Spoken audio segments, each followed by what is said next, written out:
historical significance of your election to preside over this 73rd session of the General Assembly as the first female Latin American, and congratulates you most heartily. Your election reinforces our common preoccupation that gender equality must be a central feature of the global agenda. Madam President, 13 days ago, we laid to rest in his home soil of Ghana, Kofi Annan, the 7th Secretary General of the United Nations, the first from sub-Saharan Africa to occupy this exalted position. On behalf of the people and government of Ghana, I wish to extend our heartfelt gratitude to the United Nations Secretariat, led by the Secretary General, His Excellency Antonio Guterres, and the whole world community for the outpouring of grief and condolences that we received on the passing of Kofi Annan. We were deeply touched that so many world leaders and people took the trouble to come to Accra to bid him farewell. Kofi Annan's passionate and profound belief in the United Nations and his certainty that a better organized and stronger United Nations would make the world a better place is an ideal that should not be allowed to die. Today, we continue to be faced with the stark reality that resolutions, norms, and any number of votes in the Security Council and General Assembly mean nothing without the political will to enforce them. We are still to come to terms with what the role of our organization should be. Should it just be a club of nation-states that exists to look out to their own interests? What of its constitution, by we the peoples, as declared in its founding document? Does the theme we have chosen for this assembly have any relevance in real life? And do we want to make the United Nations relevant to all people? Do we want an organization that ensures shared responsibilities for peaceful, equitable, and sustainable societies? Or should it remain the place to pass resolutions that are ignored with impunity? Madam President, when some of the nations of the world gathered in San Francisco 73 years ago and signed the landmark document that created this organization, it was a very different world from what we have today. And I do not refer only to the difference in the numbers in the room on that occasion, nor the difference in the mode of travel that brought the leaders to that meeting and the jet planes that have brought all of us to New York this week. Nor do I refer to the tweets by which we communicate now and the elegant handwriting that they employed back in 1945. I refer to the theme we've drawn up for this General Assembly and wonder if it would have been comprehensible to that group in San Francisco. It is a different world we currently live in, and we should accept that this organization must change to suit contemporary needs. Madam President, 10 years ago, as the General Assembly was starting its proceedings, the world was plunged into a financial crisis. The first scenes of that crisis were played out on the street not far from where we are gathered, but the consequences were felt and are still being felt around the world and in small countries like Ghana. Some say that upheaval lies at the heart of the change in politics and outlook around the world. Today, as we speak, a trade war is being stoked between the two largest economies of the world. The consequences will affect those who have had no say, including small countries like Ghana. These events provide proof, if some were needed, that ours is an interdependent world. We in Ghana and other parts of the African continent are determined to pull our country out of poverty and into prosperity. We do not think that a nation needs to remain poor or become poor for others to become prosperous. We believe that there's room and there are enough resources on this planet for all of us to be prosperous. But it does mean that the rules and regulations that we fashion to guide our dealings with each other have to be respected by all of us. From the environment to trading rules, we have to accept that there cannot be different set of rules for different countries. Thus far, the United Nations provides the best vehicle for all nations to address their aspirations and challenges. Ghana has always displayed her belief in the United Nations and sought to contribute to her share in making the organization a successful one.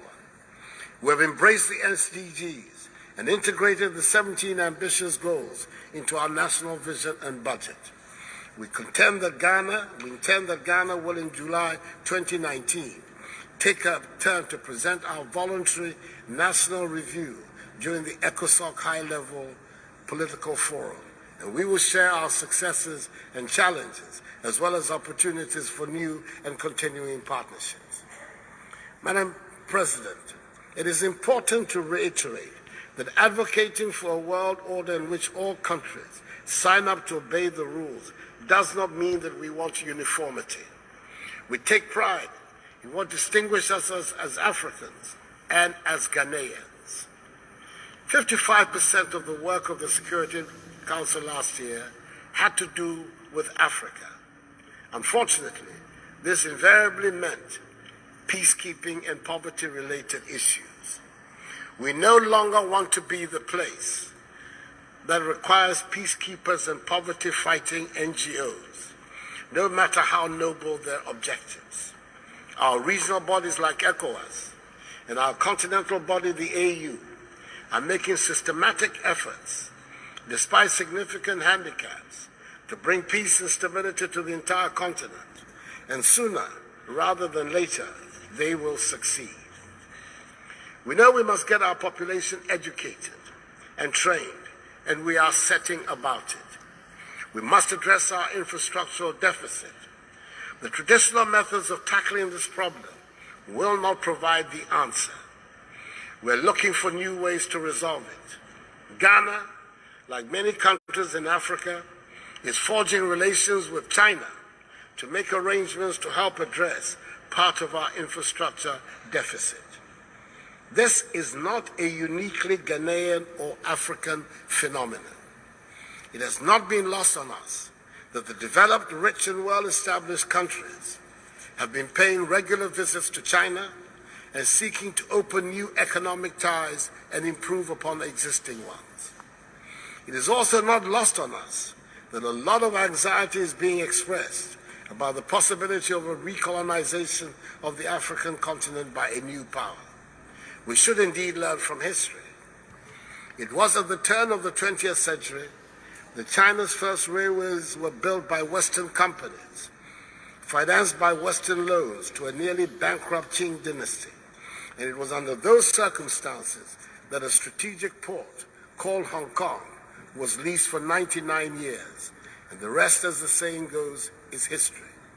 Today, the former victim of Western Railways imperialism is lending billions to countries throughout Africa, Asia, and Europe to construct not only railroads, but also highways, ports, power plants, and other infrastructure, and many businesses. The historical echoes are certainly worrisome, but yes, surely, we must and can learn from history. We in Ghana must build roads, bridges, railways, ports, schools, hospitals, and we must create jobs to keep our young people engaged. It is obvious to us that the development trajectory we have been on for many decades is not working. We're trying a different one, and we would appreciate the support and goodwill of the world, especially in helping to stem the huge flow of illicit funds from the continent. It is in everybody's interest that we who are counted amongst the poor of the world make a rapid transformation from poverty to prosperity.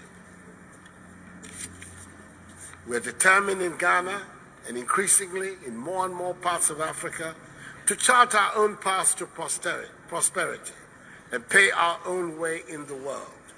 We are no longer interested in being a burden on others. We will shoulder our own responsibilities and build societies and nations that will be attractive to our youth. We have the necessary sense of enterprise, creativity, innovation, and hard work to engineer this transition. Hence our vision of a Ghana beyond aid, indeed, of an Africa beyond aid. Madam President, it is equally important that the United Nations is reformed to be able to preside over this changed and changing world to which we all aspire. The powerful nations must be willing to adapt to the changes to make our world a better place. After all, we all inhabit the same planet, and we all owe the same duty of care to ensure its survival. The African Common Position on UN Reform, as expressed in the Esselwini Consensus, remains the most comprehensive proposal for reform of the United Nations, particularly of the Security Council. It is time the global community endorsed it to create a modern United Nations fit for purpose in our time. May God bless the United Nations and us all. And thank you for your attention.